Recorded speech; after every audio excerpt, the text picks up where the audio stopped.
hari ini mau pulang ya Bu? Ini hari udah 1 hari ya Bu setelah lahiran kemarin. Jadi perkenalkan saya Bidang Sofia yang berkegiatan siang hari ini. Saya ini akan menjelaskan mengenai perawatan bayi baru lahir ya Bu, untuk nanti ibu di rumah supaya ibu tidak kaget. Sebelumnya saya izin untuk mencuci tangan dulu.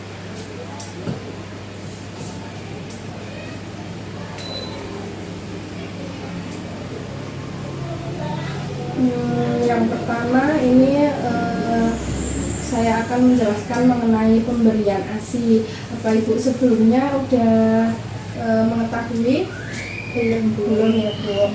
Ini anak keberapa ya Bu kalau boleh tahu?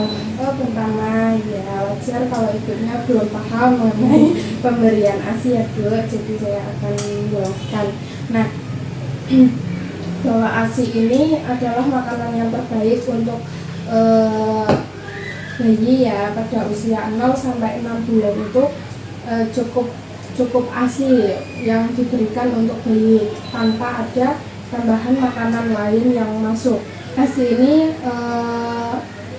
diberikan paling sedikit itu 8 kali sehari.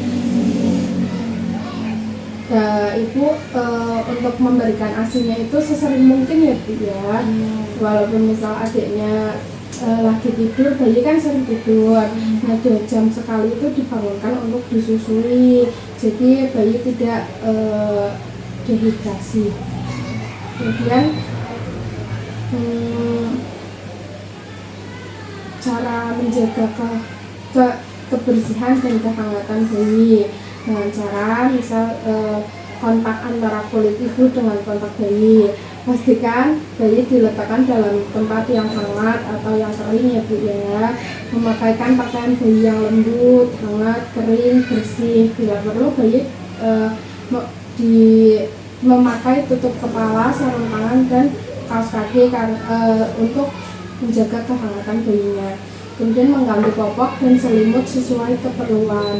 Meraba telapak kaki bayi bila terasa dingin bisa dilakukan kontak kulit ke kulit atau ditambahkan selimut. Jaga ruangan agar tetap hangat. Kemudian tentang posisi tidur bayi ya Bu, menganjurkan bayi tidur bersama ibunya di satu tempat tidur yang sama untuk memudahkan ibu menyusui sesuai dengan keinginannya.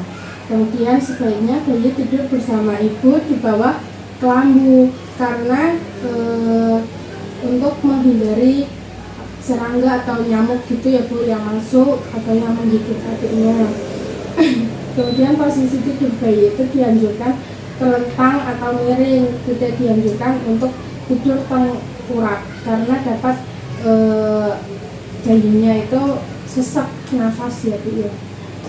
Nah, selanjutnya untuk perawatan tali pusat, sebelumnya Ibu udah paham belum ya?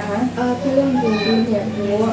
Nah, untuk perawatan tali pusat itu yang pertama-tama itu Ibu harus cuci tangan terlebih dahulu menggunakan sabun, air mengalir Ibu. Kemudian jangan membungkus tali pusat itu dengan apapun, biarkan saja dan jangan diberikan obat atau cairan apapun. Kemudian lipat popok di bawah tali pusat bayinya. Kemudian luka tali pusat harus dijaga tetap kering dan bersih sampai sisa tali pusat mengering dan kalau bisa terlepas sendiri ya Bu ya. Jika tali pusat kotor, anjurkan jika tali pusat kotor dibersihkan menggunakan air bersih atau dengan sabun dan segera keringkan menggunakan tisu atau kain yang bersih ya Bu. Kemudian tanda-tanda infeksi pada tali pusat itu ada kemerahan, kemudian tampak nanah dan berbau. Jika terdapat tanda infeksi, Ibu untuk membawa bayinya ke fasilitas kesehatan terdekat, klinik atau rumah sakit atau puskesmas. Untuk jaga-jaga Ibu harus memiliki termometer untuk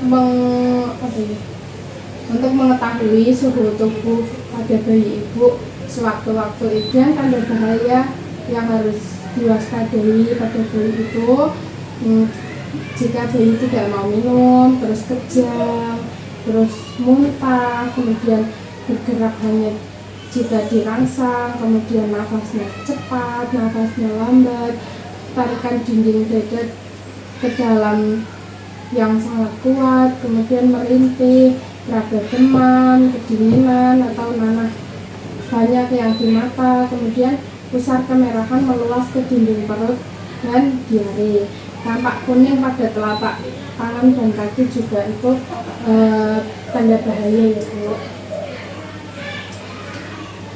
Jika ada tanda bahaya yang sudah saya jelaskan tadi, Ibu juga harus segera ke fasilitas kesehatan terdekat ya. Ibu apakah sudah paham yang saya jelaskan? Sudah ya. Jadi saya akan mengevaluasi apakah Ibu sudah paham atau belum, dan kalau saya memberikan pertanyaan, tanda bahaya pada bayi itu apa aja ya Bu ya? Kejang, Ya, demam tinggi, ya, terus merintih, diare, ya gitu ya Bu ya. Ibunya udah paham ya. Jadi jika waktu ada tanda bahaya tersebut, Ibu bisa bawa bayinya ke klinik. Itu sekian yang dapat saya sampaikan. Semoga bermanfaat gitu ya. Assalamualaikum. Ya, terima kasih. Hati-hati.